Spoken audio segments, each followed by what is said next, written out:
Apšvietimo valdymas būvio jutiklių pagalba. Patalpose, pro kurias vaikštome, arba trumpo naudojimo, kaip tamsūs kambariukai, rūbinės, vonios kambariai, tamburas, apšvietimą patogu valdyti būvio jutikliais. Jų privalumas – nereikia montuoti jungiklio prie kiekvienų durų, pavyzdžiui, koridoriaus atveju, taip išlaikant švarias sienas. Taupomas laikas, nes nereikia perjunginėti mygtukų skirtingose vietose. Ne paskutinėje vietoje ir ekonominis aspektas. Diegimui reikia mažiau darbų, įrangos. Jutiklio nustatymus rasime pasirinkę patalpą, kurioje jis yra, pavyzdžiui, koridorius. Skiltyje Kita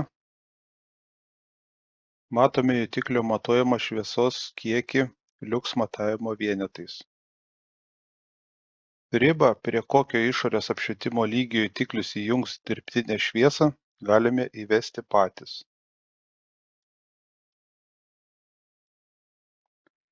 Esamai apšvietai sumažėjus iki nustatytos ribos, automatiškai užsidegs šviesos. Kokius šviestuvus uždegs būvio jutiklis, lemia komforto scenarijus.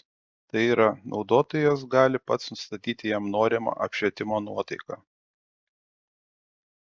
Funkcija judesio veikimo laikas leidžia įvesti laiko tarpą, kokiu intervalu nuo pirmojo suveikimo būvio jutiklis tikrins, ar yra kas nors patalpoje. Jei per įvestą laiką bet kuriuo metu bus aptiktas judesys, jutiklis pratęs šviesos įjungimo laiką nustatytam intervalui. Tai padeda būnant patalpoje ramiai, beveik be judesio.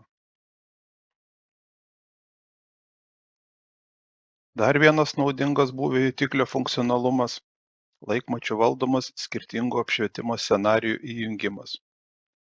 Patogu, kai vakare vonios kambaryje uždegamas komforto scenarijus, o naktį neryškus naktinis.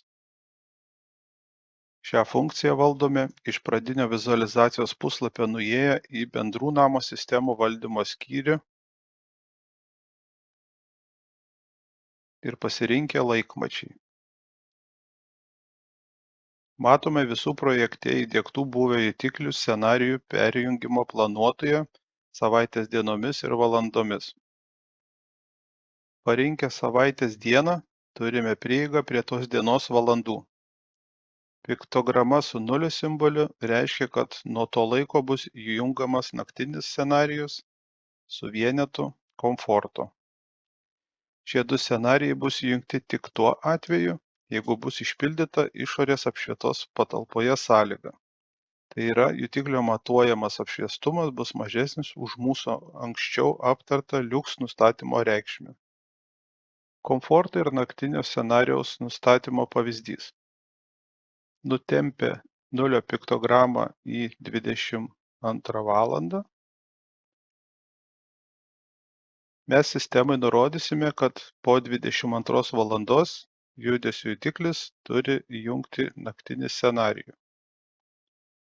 Piktogramą su vieneto simboliu pažymėję prie laiko 6 valandas 30 minučių, mes sistemai nurodysime, kad nuo šio laiko reikia įjungti komforto scenarijų. Gauname, kad nuo 6:30 ryto iki 10 vakaro judesio jutiklis įjungs komforto scenarijų, o nuo 10 vakaro iki 6:30 ryto judesio jutiklis įjungs naktinį scenarijų. Dienos metu, kai išorės apšvietimas bus ryškus, jutiklis apšvietimo visai neįjungs. Skirtingų scenarijų įjungimo laikmatį galima išjungti mygtuku esančiu dešiniajame kampe. Tokiu atveju jutikliai įjungs tik komforto scenarijų, kai bus pakankamai tamsu pagal mūsų nustatytą liuks reikšmę. Tiek trumpai apie apšvietimo valdymą judesio jutiklių pagalba. Iki kito karto.